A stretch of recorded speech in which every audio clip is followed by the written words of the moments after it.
Em Lucas capítulo 15, tem a famosa parábola do filho pródigo. Certo homem tinha 2 filhos. Tem uma mensagem por trás disso. Algumas pessoas vivem como se só elas fossem filhos de Deus. Então eu não posso pensar só em mim. E Jesus nos ensinou uma oração que começa assim: Pai Nosso. Ei, Deus não vive para satisfazer só os seus desejos, não. Que pensamento mais bobo esse de achar que só a você Deus ouve?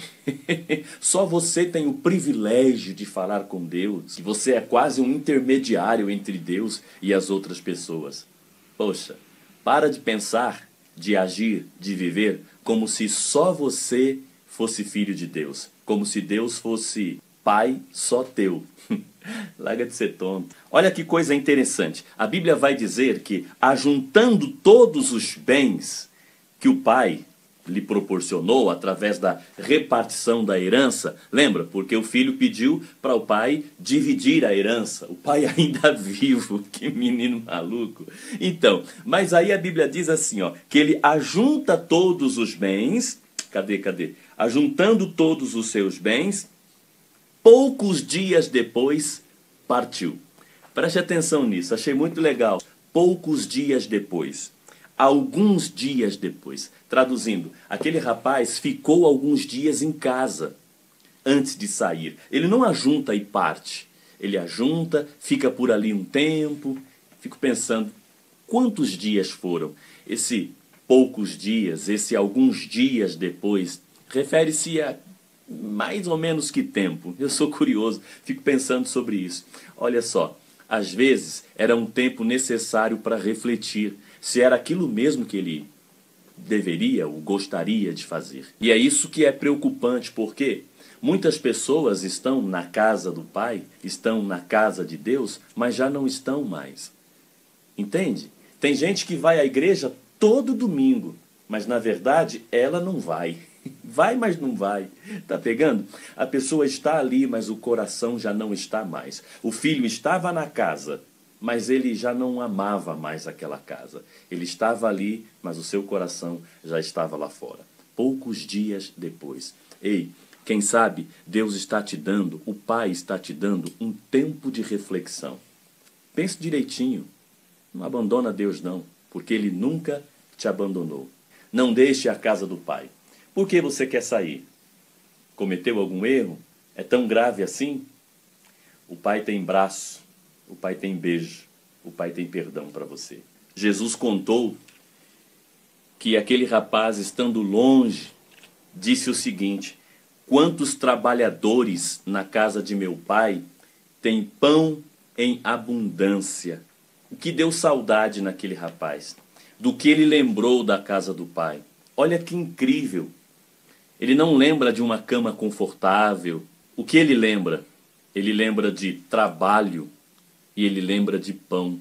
Interessante. Quantos trabalhadores do meu Pai têm pão em abundância? 2 coisas que provocaram saudades no coração do filho pródigo: o trabalho e a recompensa, o reconhecimento.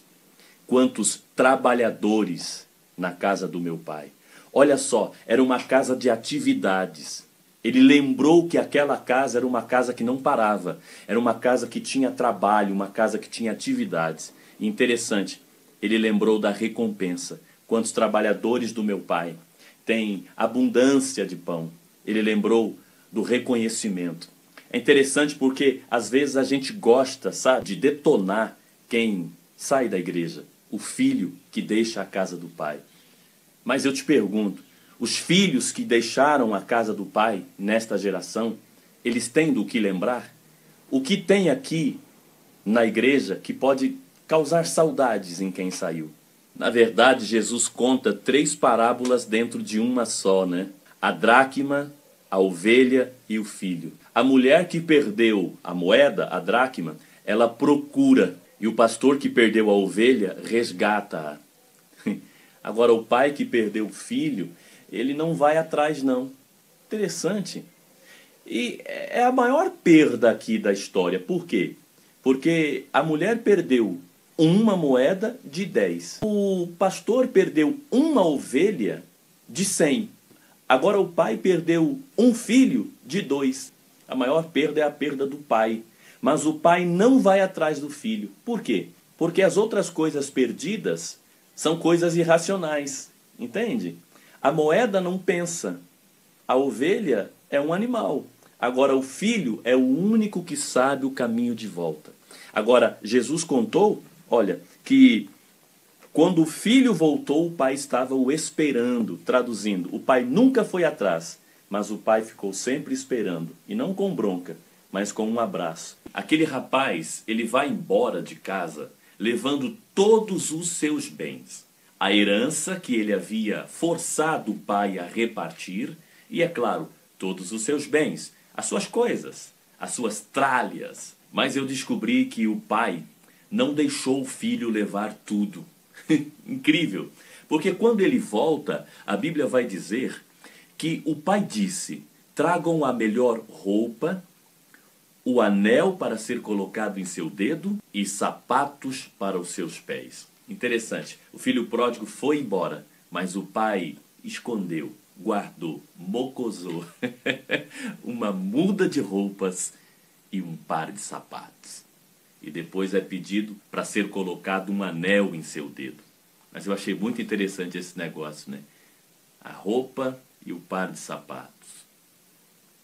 Às vezes, as coisas que Deus escondeu de você, coisas que Deus não te deu ainda, é porque Ele sabe que você pode andar por aí sem Ele, mas que você precisa tanto dEle, depende tanto dEle, que você vai acabar voltando para os seus braços. E ao invés de lhe criticar, ao invés de lhe censurar, julgar, Ele vai lhe apresentar o que guardou para este momento especial. Você não acha que você já rodou muito por aí, batendo cabeça? Não está na hora de você voltar-se para Deus? Uma muda de roupas e um par de sapatos. Pense sobre isso.